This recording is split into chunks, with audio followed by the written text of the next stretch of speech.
మెదక్ జిల్లా రామాయంపేట మండల కేంద్రంలో స్వామి వివేకానంద జయంతి వేడుకలు ఘనంగా నిర్వహించారు. స్వామి వివేకానంద 162వ జయంతి సందర్భంగా వివేకానంద యూత్ ఆధ్వర్యంలో సిద్దిపేట చౌరస్తాలోని వివేకానంద విగ్రహానికి పలు పార్టీల నాయకులు, యువజన సంఘాల నాయకులు, విశ్వ హిందూ పరిషత్ ఏబీవీపీ నాయకులు పూలమాలలు వేసి ఘనంగా నివాళులర్పించడం జరిగింది. ఈ కార్యక్రమంలో వివేకానంద యూత్ అధ్యక్షులు చిన్న శ్రీనివాస్, నాయకులు పెద్ద శ్రీనివాస్, బీజేపీ నియోజకవర్గ ఇన్ఛార్జ్ పంజా విజయ్ కుమార్, విశ్వ హిందూ పరిషత్ నాయకులు సత్యం, బీజేపీ పట్టణ అధ్యక్షుడు అవినాష్ రెడ్డి, బీజేపీ జిల్లా నాయకులు శంకర్ గౌడ్, భానుచందర్ తదితరులు పాల్గొన్నారు.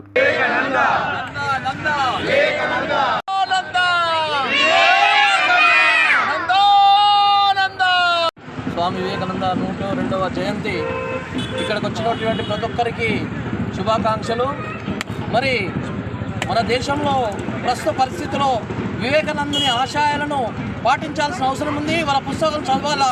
మరి ఇప్పటి యువతకు కూడా స్వామి వివేకానంద ఆదర్శంగా ఉంటేనే మన దేశం బాగుంటుంది, దేశము బాగుంటేనే ప్రపంచం అంతా బాగుంటుందని యువతకు చెప్పినటువంటి మన స్వామి వివేకానందను ఈరోజు రామాయంపేట పట్టణంలో వివేకానంద యూత్ ఆధ్వర్యంలో, వివిధ క్షేత్రాల ఆధ్వర్యంలో వివేకానంద 162వ జయంతిని ఘనంగా నిర్వహించడం జరుగుతుంది.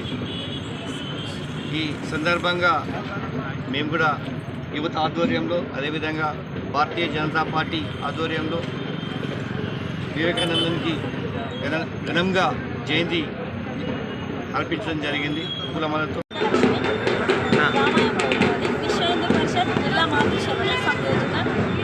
వివేకానంద జయంతి సందర్భంగా బంధుమిత్రులందరికీ కూడా పేరు పేరున యువజన దినోత్సవ శుభాకాంక్షలు. యువకులు దాన్ని బట్టే మనము ఆలోచించాలి. అంటే వివేకానందుడు మన భారతదేశం గురించి వేరే దేశంలో కూడా ఏ విధంగా ఆధ్వర్యంలో ఈరోజు 162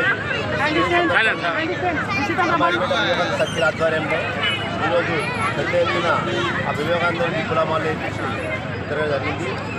దీంతో పాటుగా యువత వివేకానంద ఆశీర్వాదం తీసుకొని ఎన్నో మంచి కార్యక్రమాలు చేపడుతూ ఇలాగే ముందుకు సాగుతామని ఈరోజు ఈ మా సర్కిల్లో చేసుకోవడం ఎంతో గొప్పగా చేస్తున్నాం.